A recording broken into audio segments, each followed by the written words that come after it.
दोस्तों, गौतम बुद्ध को हम बहुत अच्छे से जानते हैं, जिन्होंने बौद्ध धर्म की स्थापना की और उन्होंने लोगों के जीवन में ढेरों बदलाव लेकर आए थे। यह कहानी भी उनके बचपन की है, जब वे छोटे थे और उन्हें गौतम बुद्ध के नाम से नहीं बल्कि सिद्धार्थ के नाम से जाना जाता था। उनके एक चचेरे भाई थे जिनका नाम देवदत्त था। चलिए जानते हैं इस कहानी के बारे में। सिद्धार्थ के महल के पास एक उद्यान था, जहाँ पर राजा सिद्धार्थ बैठकर प्रकृति का आनंद लिया करते थे। एक दिन जब वे अपने बगीचे में बैठे हुए थे, तभी एक घायल हंस उनके पैर पे आके गिरा। उसके सिर पे एक तीर लगा हुआ था। उसे देखने से प्रतीत हो रहा था कि किसी शिकारी उसका शिकार किया है। हंस को तकलीफ में देखकर और उसे यूं ही फरफराता देखकर राजा सिद्धार्थ का दिल पिघल गया और उन्होंने उस हंस की सहायता करनी चाहिए। उन्होंने सबसे पहले उस हंस के शरीर से वह तीर निकाला और घायल जगह पर मलहम पट्टी लगाकर उसे पट्टी कर दी। यही सब कर लेने के बाद देवदत्त कुछ खोजता हुआ सिद्धार्थ के पास आया। देवदत्त जैसे ही सिद्धार्थ के पास पहुंचा, उसने कहा, यह अच्छा तो यह तुम्हारे पास है, लाओ इसे मुझे दे दो, मैंने इसका शिकार किया है। इसका शिकार करने में मुझे बहुत मेहनत पड़ेगी, इस पर मेरा अधिकार है। देवदत्त की यह बात सुनकर सिद्धार्थ ने उनसे कहा, नहीं, यह हंस घायल था और मेरे पास आया, मैंने इसकी मदद की और उसकी जान बचाई, इसलिए इस पर मेरा अधिकार है। दोनों भाइयों के बीच हंस को लेकर बहस होने लगी। अब वे जानना चाहते थे कि हंस पे किसका अधिकार ज़्यादा है। ऐसे में उन दोनों के निर्णय के लिए वे राजा के पास जाएंगे। सिद्धार्थ के पिताजी कपिलवस्तु के राजा थे। वे दोनों राजा के पास गए।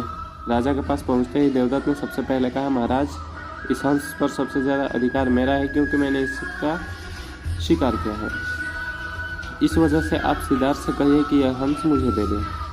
जैसे ही देवदत्त की बात पूरी हुई, तब राजा ने दोनों को शांत किया और उनसे फिर पूछने पूरी बात क्या है।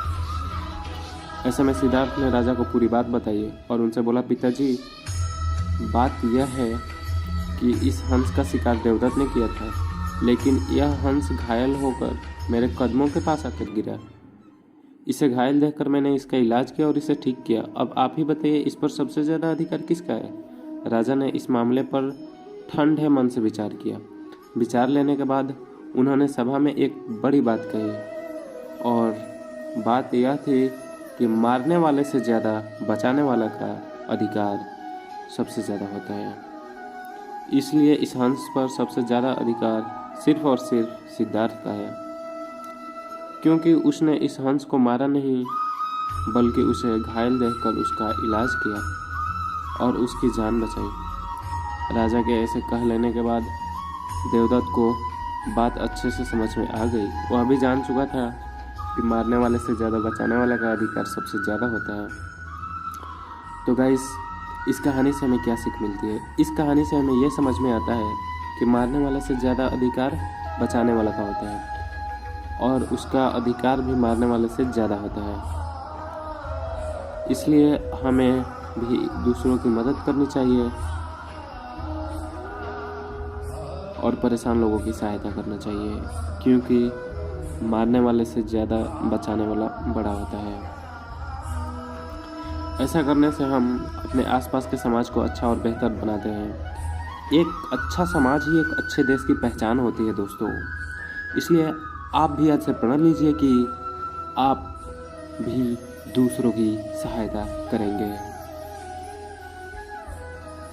अगर हम सिद्धार्थ के स्वभाव की बात करें तो बहुत ही शांत है और दूसरों की मदद के लिए हमेशा आगे रहता है।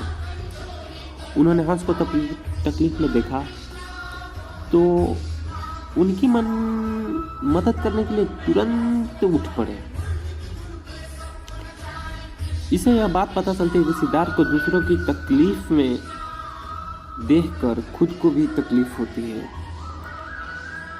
अगर हम देवदत्त की बात करें तो वह एक लड़ाकू बालक था जिसमें सब्र की कमी थी। देवदत्त बस इतना ही जानता था, मरने वाले का अधिकार ज़्यादा होता है। वह जीवों को मारने में संकोच नहीं करता था दोस्तों, जो कि गलत है। वह सिद्धार्थ के विपरीत था।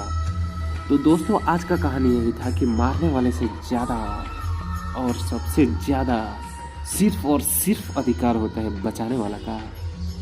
तो कहानी का ये मोरल था दोस्तों। तो दोस्तों अगर आपको ये कहानी अच्छी लगी तो चैनल को सब्सक्राइब करें, वीडियो को लाइक करें और दोस्तों के साथ शेयर करें ताकि ज़्यादा से ज़्यादा लोग बचाने का प्रयास करें और उस प्रयास में वो सक्सेस हो। मैं ये चाहता हूँ कि उस प्रयास में वो सक्सेस हो। इस दुनिया में कोई भी आज के बाद मारने का काम नहीं करना चाहिए। इस वीडियो के माध्यम से आप लोगों को ये समझ में आना चाहिए कि मारने वाले से ज़्यादा अधिकार और सिर्फ अधिकार। मैं क्या कह रहा हूँ, मैं फिर से रिपीट करता हूँ, सिर्फ और सिर्फ अधिकार बचाने वाला का होता है। आज के बाद मारने का काम बंद दोस्तों, सिर्फ बचाना तो बचाना। ठीक है गाइस, मैं चाहता हूँ कि वीडियो में मैं थोड़ा मोटिवेशनल के साथ बोलूँ, मोटिवेशनल स्पीच के साथ बोलूँ कि आपके माइंड में वो खोपड़ी में जाके बैठ जाए, पूरे तरीके से सटीक और फिट बैठ जाए कि ताकि कभी बाहर ना निकले।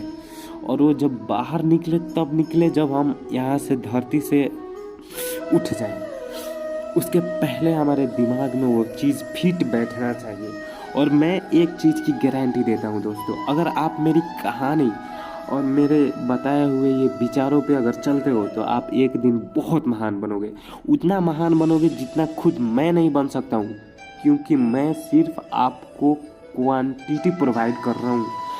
ये गारंटी नहीं कि मैं इसको फॉलो कर रहा हूँ कि नहीं, लेकिन गाइस खुद की बड़ाई नहीं करना चाहिए, लेकिन गाइस मैं 85% कितना 85% मैं फॉलो करता हूँ। भले 15 ना करूँ क्योंकि सिचुएशन के हिसाब से नहीं हो पाता है, बट 85% अगर आप चाह दे दोस्तों तो आप 100 नहीं 110% आप फॉलो कर सकते हैं। ये आप में कैपेबिलिटी है जो कि मेरे अंदर थोड़ा कम है, आप में है दोस्तों, क्योंकि आप मेरे सब्सक्राइबर हो, आप इस दुनिया के सबसे महान आदमी हो। तो आज का बस वीडियो इतना ही था। देखो मैं थोड़ा मोटिवेशनल इमोशनल होकर बोल दिया, लेकिन सिंपल से शब्दों में मैं ये कहना चाहता हूँ कि आज का वीडियो इतना ही था। मैं हमेशा ऐसे ही वीडियो लाता रहूँगा, लेकिन गाइज आपका सपोर्ट चाहिए यार। ये 4 दिन 5 दिन में 1 व्यू 2 व्यू ऐसे नहीं होता। वो तो व्यू मैं खुद से बटोरता हूँ वो व्यू, लेकिन कोई बात नहीं। फिर भी मैं ये चाहता हूँ कि कम से कम वीडियो आप लोग देखें, बस वीडियो देखें, लाइक करें, कमेंट करें, शेयर करें, ये सब आपके ऊपर डिपेंड है। सब्सक्राइब करें, ये भी आपके ऊपर डिपेंड है। हाँ, लेकिन मैं सिर्फ इतना रिक्वेस्ट कर सकता हूँ कि आप वीडियो देखें, क्योंकि जब आप वीडियो देखेंगे तभी तो आपका पता चलेगा ना कि वीडियो अच्छा है या ख़राब है। वीडियो से आपको कुछ नॉलेज मिला या नहीं मिला। अगर वीडियो से नॉलेज मिलेगा